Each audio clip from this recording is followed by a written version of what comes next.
పూర్తిగా మొత్తం బిగించేసి తలుపులు వేసుకుని పడుకునేటువంటి వాళ్లకు దోమల బాధ తట్టుకోలేక దోమల నివారణ కోసం ఉపయోగించేటువంటి రకరకాల ఈ మశక విధ్వంసక కాయిల్స్ ఇట్లాంటివి వాటి వల్ల ఆ విషపూరితమైనటువంటి వాయువులు పీల్చుకోవటం వల్ల లేక వీళ్ళు వదిలిన వాయువులు వీళ్ళే పీల్చుకోవటం వల్ల క్రమక్రమంగా ఊపిరితిత్తులు బలహీనమై పోతూ ఉన్నాయి.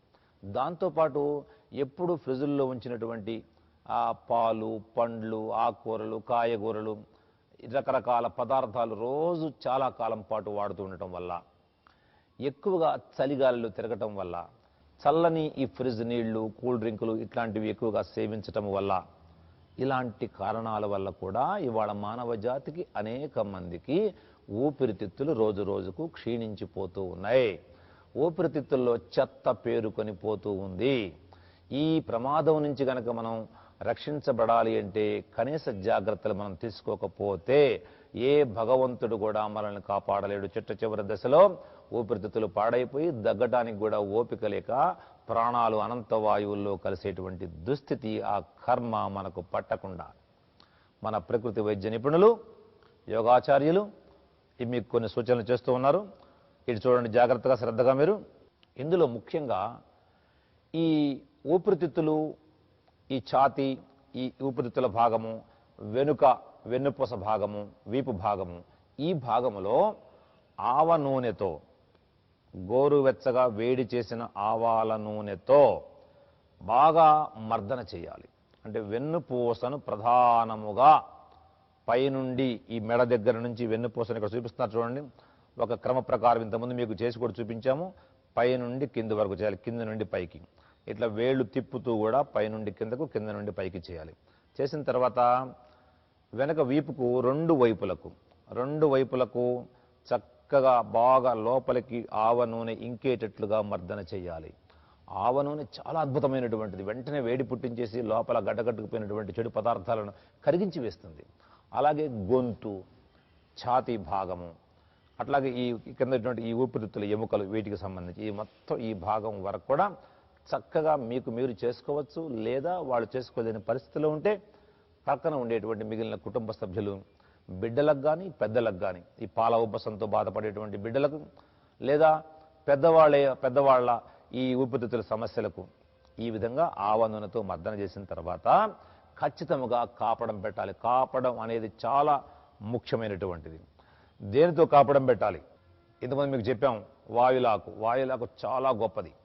వాయులాకు ఒకవేళ వాయులాకు దొరకనటువంటి వాళ్ళు వేపాకు, పసుపు ఇవి సులభంగా దొరుకుతాయి. ఉత్తరేణాకు, వేపాకు, పసుపు నీళ్ళల్లో వేసి, కొంచెం నలగొట్టి నీళ్ళల్లో వేసి బాగా మరగబెట్టి దాటిని దగ్గర పెట్టుకుని అందులో బట్ట ముంచి పిండి ఆ బట్టతో అద్దాలి. ఇట్లా అద్దాలి. అదితే అప్పటికప్పుడే వెంటనే ఉపశమనం పొందగలుగుతారు. హాయిగా శ్వాస సక్రమంగా నడుస్తుంది. దాంతోపాటు ఇప్పుడు సుప్త వజ్రాసనంలో కూడా ఈ ఊపిరితిత్తులలో ఆపకుండా వచ్చేటువంటి దగ్గు అనే సమస్య నుంచి నివారణ పొందవచ్చు. చూడండి, మామూలుగా వజ్రాసనంలో కూర్చొని నిదానముగా వెనుకకు చేతులు ఆనించి చూడండి, మెల్లగా చూడండి వెనుకకు పడుకొని తలను బాగా పూర్తిగా ఉంచి మాడు నేలకు ఆనించాలి.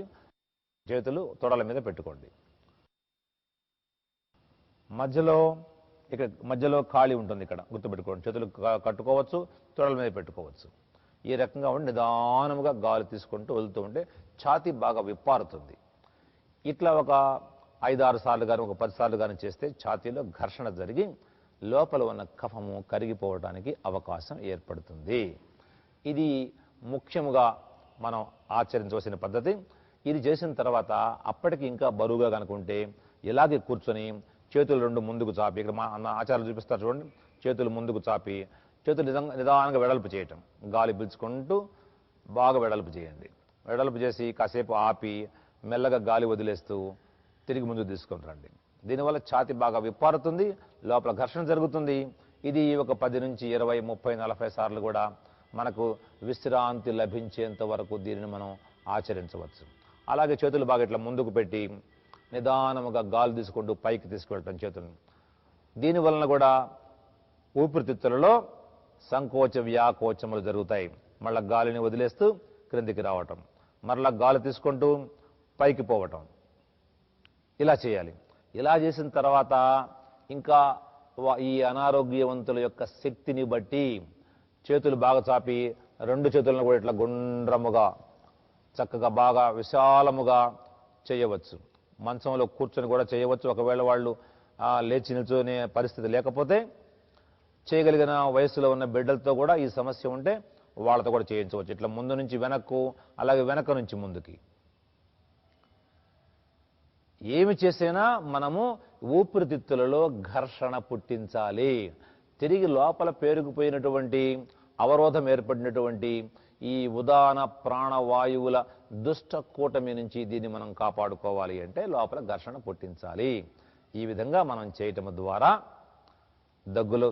దగ్గు అనేటువంటి సమస్య నుంచి, అంటే తీవ్రముగా ఎడతెరిపి లేకుండా వచ్చేటువంటి దగ్గు నుంచి మనం బయటపడవచ్చు. ఇప్పుడు మరికొన్ని మనం ఆహార వేద సూత్రాలు చెప్పుకుందాం. సిద్ధంగా ఉండండి.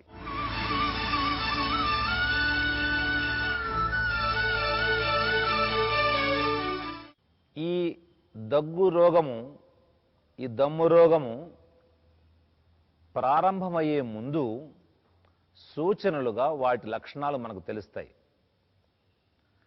ఛాతీ బరువుగా ఉండటం, బాగా నిద్రపోతూ ఉండగా అకస్మాత్తుగా ఈ గొంతులో పేరుకున్న కఫం వల్ల ఆగకుండా దగ్గు రావటం, కొంతసేపు కష్టపడి దగ్గి ఆ కఫాన్ని బయటకు ఊసివేసిన తర్వాత కానీ విశ్రాంతి లభించకపోవటం, కొంచెము చల్లగాలి తగలగానే